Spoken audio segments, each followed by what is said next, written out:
Damn. Tell me that now, Belle.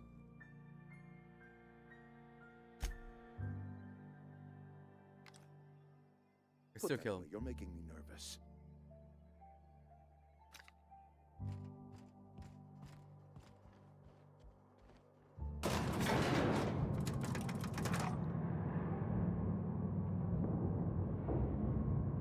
Something you need?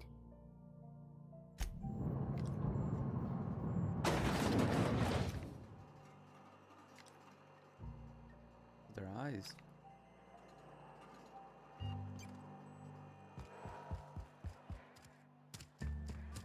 Damn it, Belle.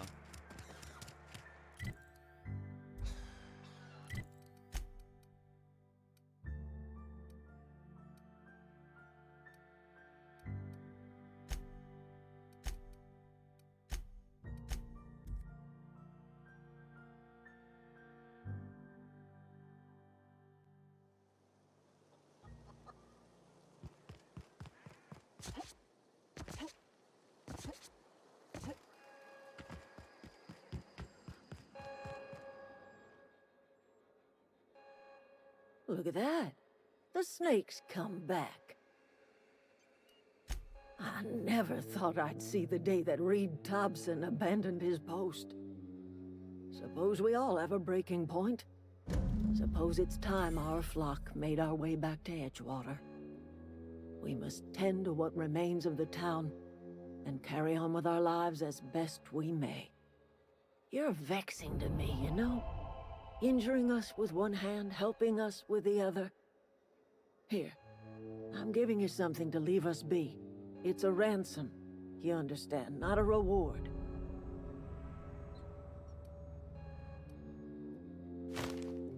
This don't put us on even footing, you understand.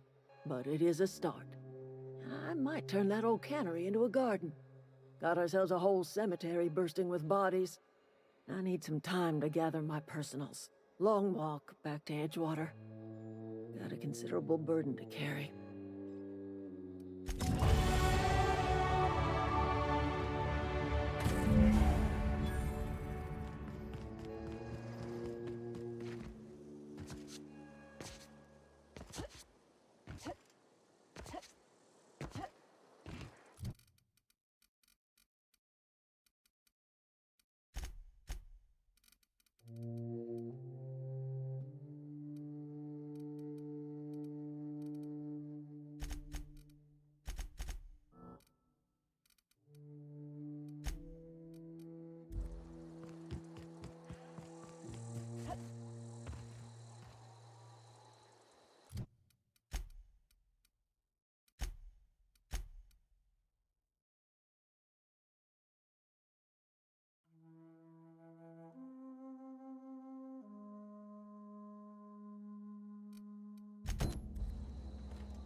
Great.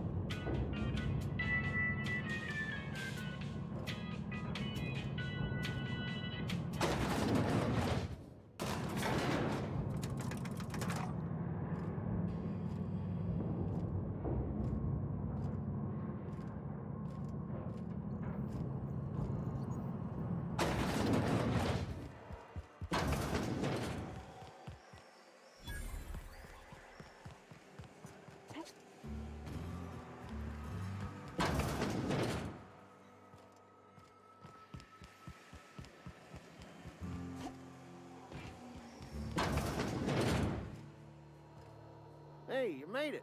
Had a word with the constable yet? Hey, you made it. Had a word with the constable yet?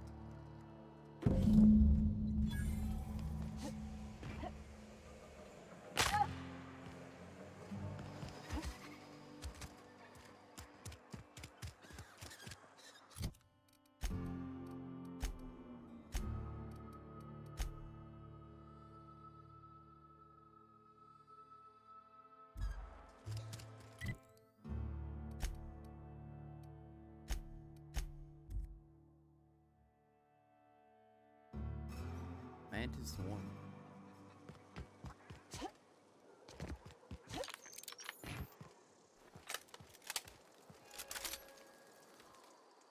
Any luck finding one of those manuals? Adelaide said that? Was she... Something must have changed in Edgewater. No. Ain't that just ironical? If I'd worked a little longer back at the cannery, that's a complete set. Aside, I'm glad we could help, Thomas. I've been saving something for you. Just a little contraption I found. Should fit right into your outfit.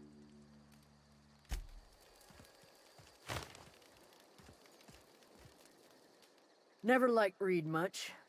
Can't say I'm sorry he's gone.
Yeah, an LMG.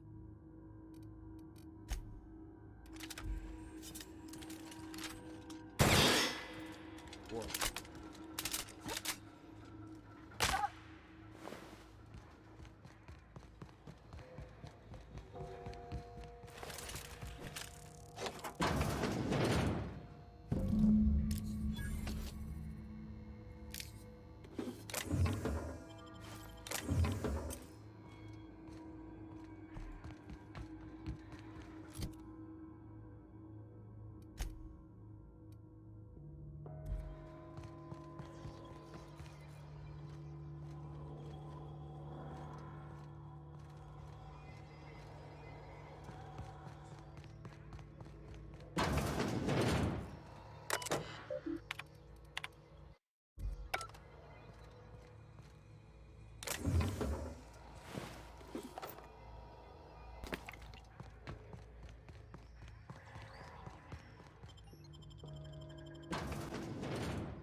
When I was little, we'd get freighters in every Sunday noon.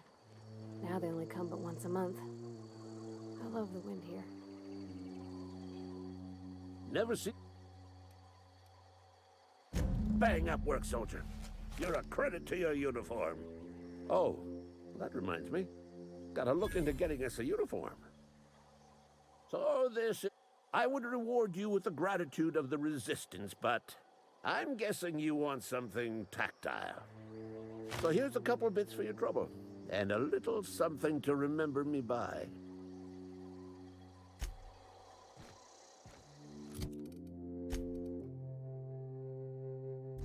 That should be everything. There you go.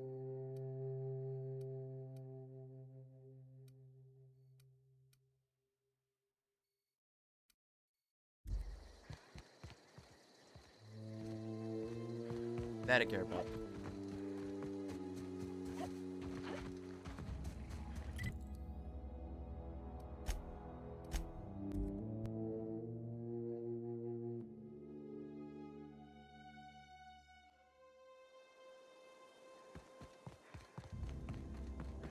Is this your ship?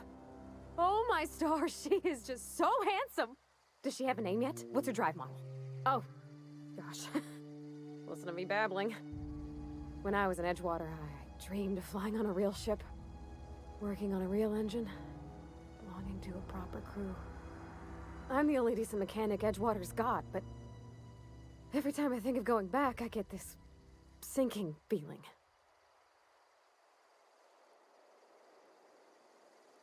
Well, it's kind of you to say that. And you're right. I wasn't happy. I want to ask you something, and you can say no. But can I come with you? I could tend to your engine. I know my G-valves for my catalyzers, and I can keep your ship singing. And if you ever need a pair of eyes watching your back, I can do that too. What do you think? Oh yeah. Yeah, I've been thinking about that. Edgewater was on the verge of collapse before you showed up. You sent them power, and now the town might see another season. And you talked Miss McDevitt into coming back to town. Maybe one day, Edgewater will have a garden where that cannery once stood. You ain't exactly a stranger anymore. You've done some kindness hereabouts. I wouldn't mind following somebody like that. Yeah, I really do. My whole life's been small. I realized that when you walked into town. I've been seeing the same faces every day, the same sky, the same stars. Then I saw this ship. This gorgeous, stately lady with her eyes turned skyward, and I made up my mind to come along with you. Yes! I mean, thanks. You won't regret this, ma'am. Captain. I can call you Captain now. Ha! I got a captain. What a character. That was a good thing you did, Captain. Helping to bring the deserters and Edgewater folks back together. I hope you rest well on that.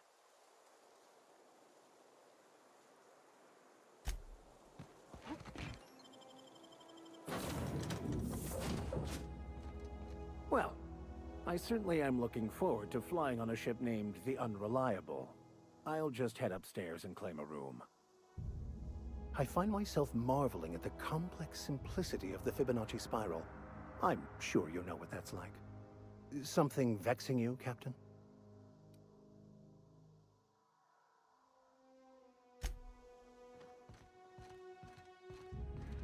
Captain, I have detected that Edgewater's power supply is now optimal. I applaud your willingness to invest your time in the local community.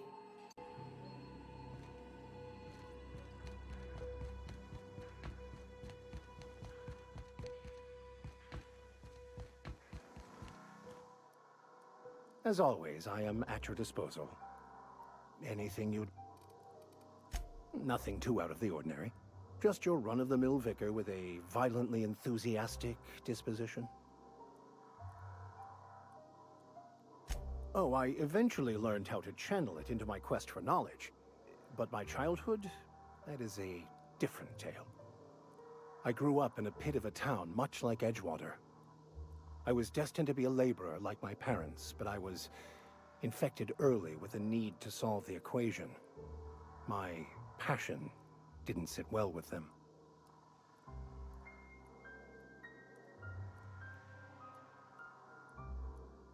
My parents, ironically.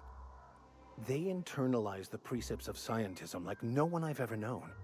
They had a pure faith, a faith that brought joy to them regardless of the situation. I envied that. I wanted that peace. I thought if I became a vicar, I could find it. Or at the very least, find out why I lacked it.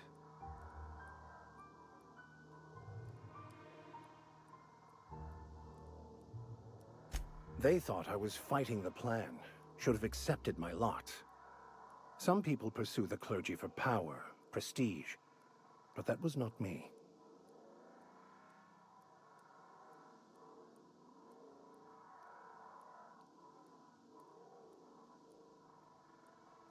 The simple version is this. The force which we call the Grand Architect created the universal equation that underlies and defines everything in the universe. Everything flows from the equation, or in layman's terms, the grand plan. Is the Grand Architect a consciousness? A natural force? Did it create the equation on purpose? The answers to these questions don't really matter. The equation, the plan, is all that matters. Contentment is found by accepting one's role in the plan.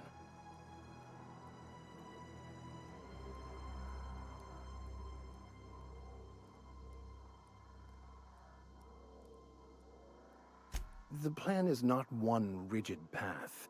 There are a variety of multitudes contained within it. Our paths have variance, but we'll end up adhering to it, whether we like it or not. Some choices make the path smoother, some rougher. You can even go outside the lines, but the further outside you go, it's like an unbreakable elastic band. It will only stretch so far before it snaps back. The further it is stretched, the more violent the eventual correction.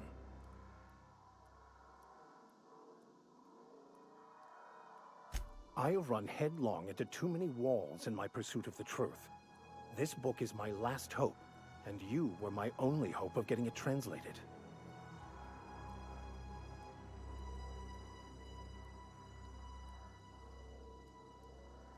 I honestly don't know what I'd do. This quest has consumed me for the better part of my life. I fear there's nothing else left to me. What about you? What's your story? And how did he do that?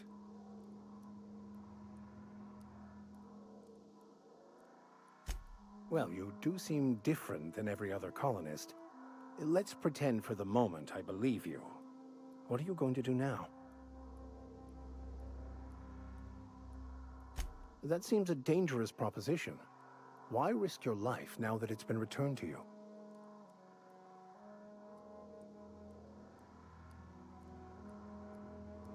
A commendable attitude.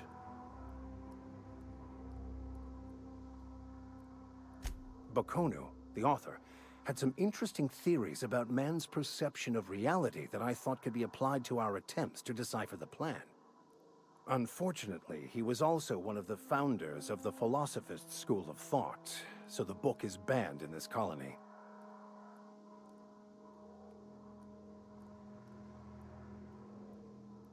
I've been thinking on that. There's a former infamous Philosophist scholar who fled Terra 2 some years ago. He's an expert on Bakonu. He's also who told me of the journal's presence in Emerald Vale.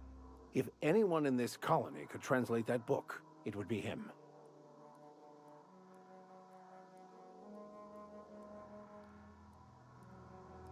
That's a good question. We should start on the Groundbreaker. It's where I'd go if I wanted to get off Terra 2. Great place to pick up a ride to Hephaestus, Scylla, even Monarch. All I need is access to a data cartridge from the security terminal.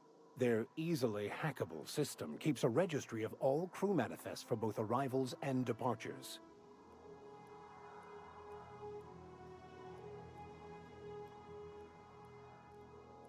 Before I transferred to Edgewater, I had a wealth of time to develop certain secular skills during my years serving a particular penitentiary flock.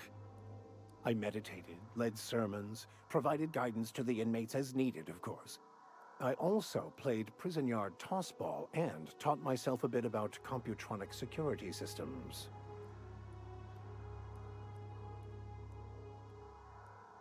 I'll comb the last 6 months of departure manifest to track the Philosophist's off-world destination. Thank you, Captain.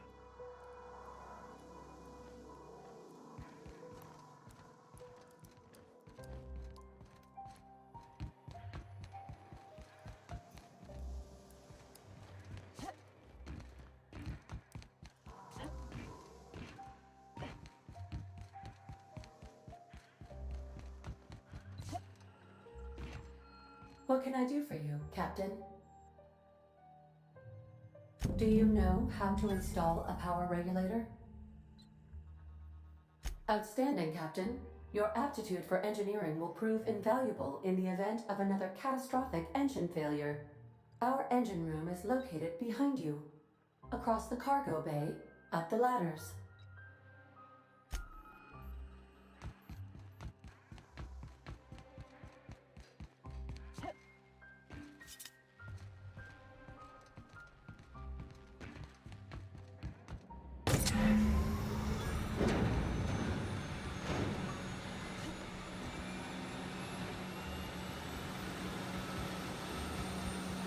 What can I do for you, Captain? All systems are operating within acceptable parameters. I am prepared to bring the Unreliable into low-altitude orbit. This should prove an adequate test of our flight capabilities.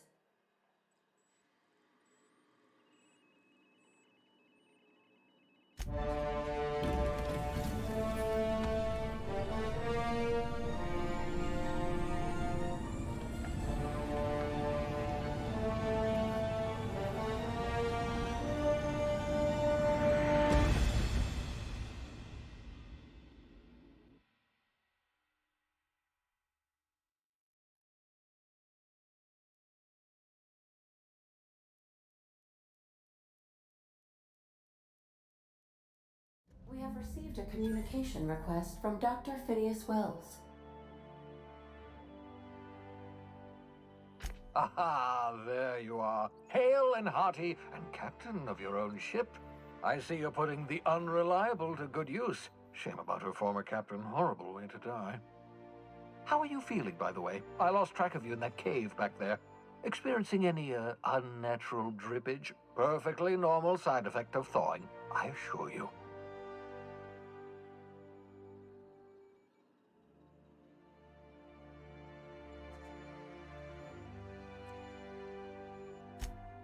Oh, that, yes, that's probably permanent. I wouldn't worry about it, though. I'm sure you're fine. What you saw in Emerald Vale is happening all across the colony. Food shortages, lack of supplies, and basic necessities. We're dying. The chairman, the minister, and all their lackeys on the board are to blame. The Hope has some of the brightest minds Earth ever sent us. If we can revive the Hope's colonists, they can help us undo the board's mistakes. They can help us set things right. You need to get to Stellar Bay on Monarch. I have contacts there. They'll help me, help us, find the chemicals to revive your fellow colonists. Gladys Kelly, lovely woman, runs a cozy little black marketing outfit on the Groundbreaker. She can get you a nav key to land on Stellar Bay.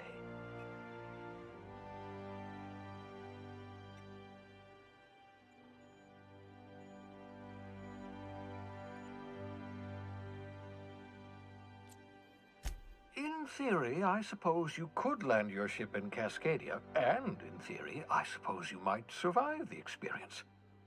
Cascadia is utterly seething with dangerous, highly aggressive creatures, more than capable of tearing you limb from limb. You'd have to be a lunatic to land in Cascadia, and I'm reasonably certain I tested your brain for incipient signs of insanity. Trust me, talk to Gladys Kelly.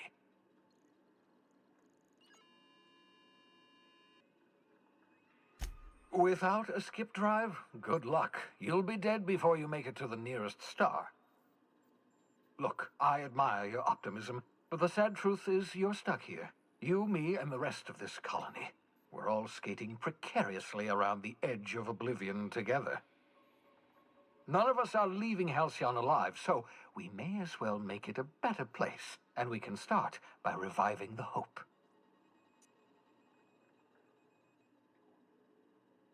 Captains don't fly their own ships, you see. Your navigation terminal handles the, navigation. Think of a nav key as a set of flight instructions. The board's been confiscating nav keys for Stellar Bay, so we must rely on unconventional means of acquisition.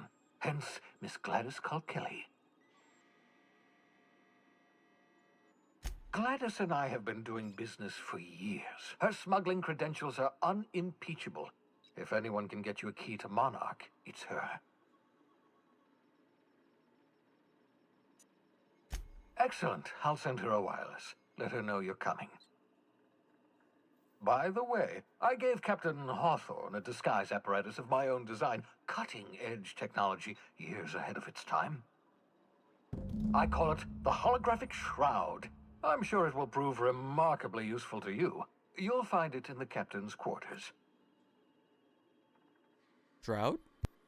Marvelous device. I'm quite proud of myself.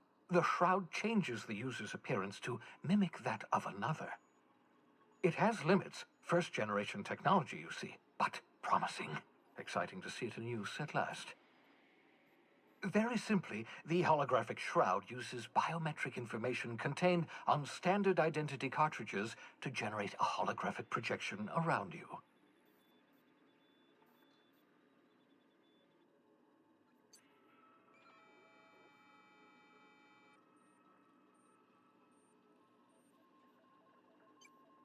Only stands up to a casual scrutiny. Use it too long, bound to flicker, blur, something like that. Movement makes it more likely. Best used in moderation. When you see guards in your path you can't sneak past, for example. Maintain your distance. Act normal. No running, no jumping. Don't draw their attention. If they pay attention, they're more likely to notice flaws in the hologram.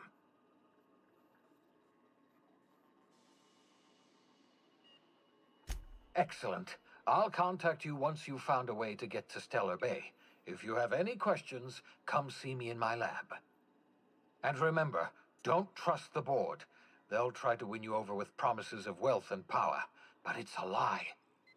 The board's only interested in filling their own pockets. If we don't put a stop to them, they're going to run this colony to the ground. Transmission ended. If you are ready to depart, please select a destination on your navigation terminal.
What is this?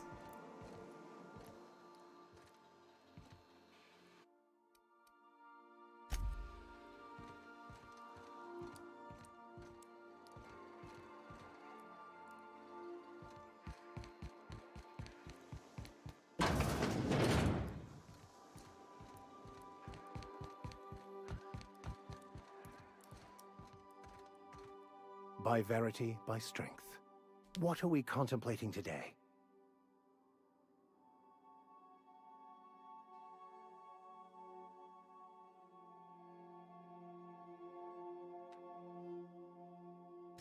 Of course.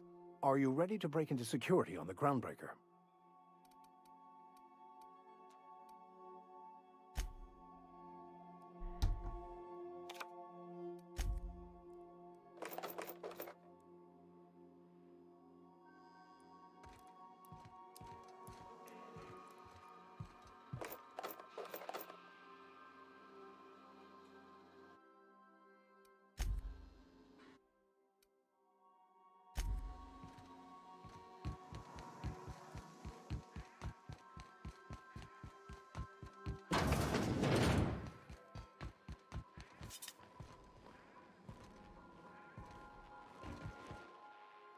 I could probably spend years fixing this boat, stem to stern.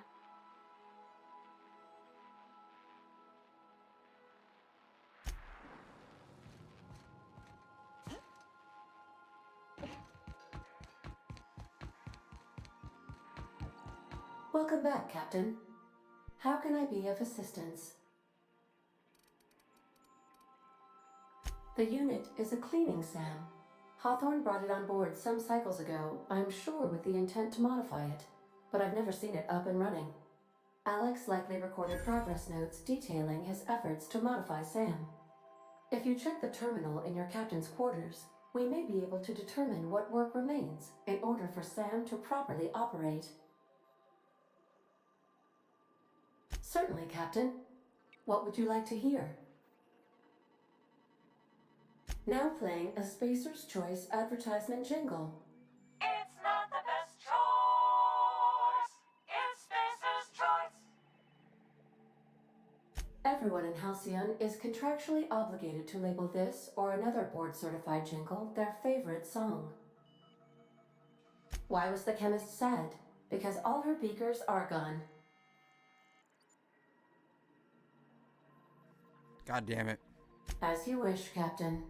I must comply with all direct orders. I have lots of minutes. Many minutes. Unlimited minutes, perhaps.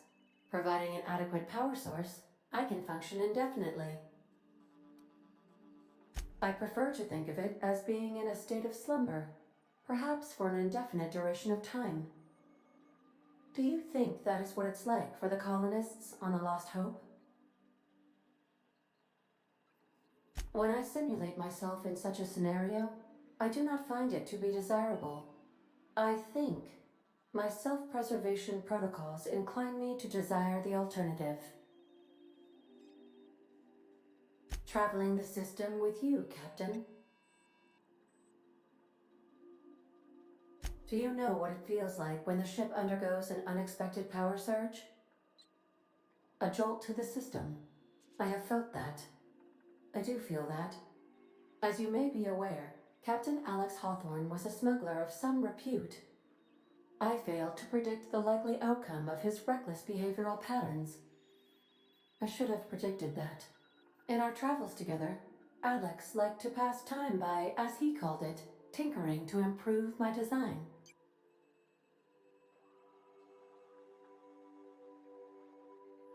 Oh, I know you are not the same Captain Alex Hawthorne who died in Emerald Vale due to excessive internal and external bleeding.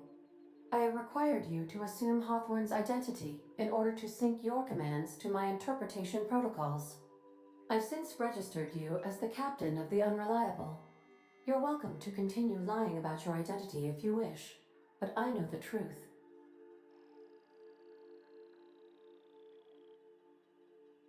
I am relieved to hear it, Captain.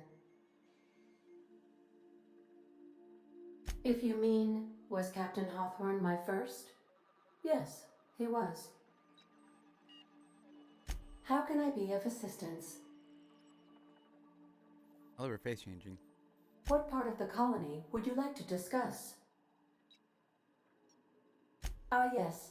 As Dr. Wells is a wanted outlaw, he built his laboratory into an asteroid. Orbital destinations can be challenging to land on. His more so than most. There is a bounty on his head, one with a markedly high reward amount. Shall I engage the laser weapons system?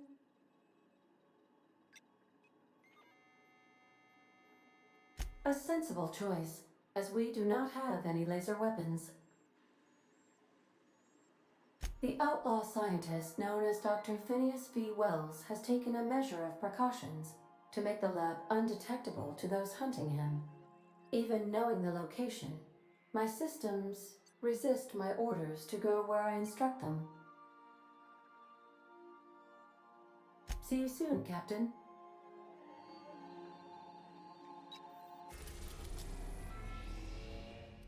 Oh, boy.